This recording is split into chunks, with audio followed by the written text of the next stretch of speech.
Assalamualaikum warahmatullahi wabarakatuh. Kami selaku anggota dari Civitas Akademika Universitas Islam Negeri Sunan Gunung Jati Bandung sangat apresiasi terhadap berbagai kegiatan yang sudah secara rutin dilakukan secara terus-menerus oleh DKM Masjid Iqomah UN Sunan Gunung Jati Bandung. Untuk itu kami selalu mendukung dakwah digital Masjid Iqomah UN Sunan Gunung Jati Bandung dengan subscribe, like, dan komentar. Terima kasih. Assalamualaikum warahmatullahi wabarakatuh. Dan jangan lupa selalu menjaga protokol kesehatan.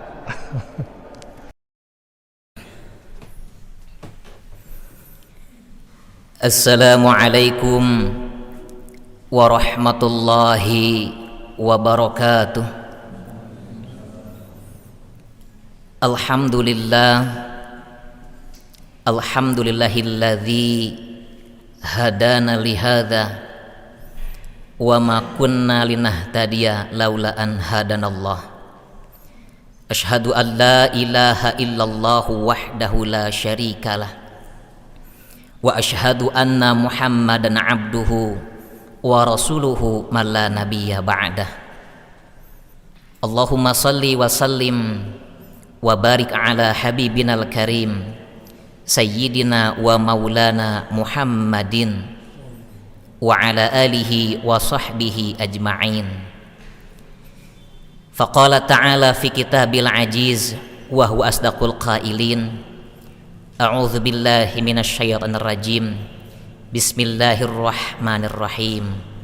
Ud'uni astajib lakum. Hadirin rahimakumullah, tidak ada kata yang paling indah yang kita ucapkan sebagai bentuk tanda syukur kita kepada Allah kecuali memujinya, bertahmid, mengucap hamdalah. Karena itu adalah bagian di mana kita mengakui bahwa kita itu adalah sebagai makhluknya dan Allah sebagai Rabb kita yang mengurusi kita sejak kita bangun sampai kita tertidur. Bahkan ketika kita tertidur pun Allah yang mengurusi kita, memelihara kita, menjaga kita. Maka oleh karenanya Nabi mengajarkan kepada kita agar setiap selesai pekerjaan baca doa dengan diawali hamdalah. Bangun tidur, alhamdulillahilladzi ahyana ba'dama amatana wa ilaihin nusur. Selesai makan dan yang lain-lain diawali dengan muji kepada Allah Subhanahu wa taala.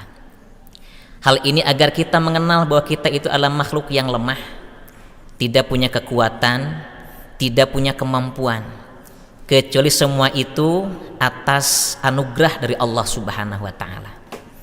Salawat dan salam semoga terlimpah curah kepada baginda kita, yakni Nabi Muhammad sallallahu alaihi wasallam. Hadirin rahimakumullah, pernahkah kita meragukan doa kita? Pernahkah kita meragukan doa yang kita pintakan kepada Allah? Awas, hati-hati kalau kemudian kita meragukan doa kita, meragukan isi doa kita tidak diterima oleh Allah Subhanahu wa taala. Kenapa dikatakan demikian? Kata Imam Athaillah As-Sakandari menyampaikan bahwa ketika seseorang meragukan terhadap doa, padahal doa itu telah ia ucapkan setiap saat, bahkan doa itu sudah dekat kepada waktunya agar segera selesai permasalahan tersebut, kemudian ia muncul bahwa doanya menjadi diragukan, ragu dengan doanya tersebut, maka ini akan menjadi polusi terhadap basiroh kita kepada Allah Subhanahu wa taala. Artinya bahwa hadirin rahimahullah, kalau kemudian kita dengan doa yang kita pintakan kepada Allah, dengan banyaknya kita ucapkan kepada Allah, kemudian muncul kenapa doa saya ini nggak diijabah sama Allah, bahkan kemudian mengurangi nafsu kita terhadap doa itu, ingat ini bahaya bisa menjadikan diri kita, basirah kita kepada Allah menjadi terkena polusi atau terkena sampah-sampah dari hal-hal yang kemudian menjadikan diri kita lemah. Oleh karenanya, maka ketika kita berdoa kepada Allah Subhanahu wa taala, ingat bahwa setiap orang yang beriman ketika ia berdoa kepada Allah, yakini bahwa doa itu diterima oleh Allah Subhanahu wa taala.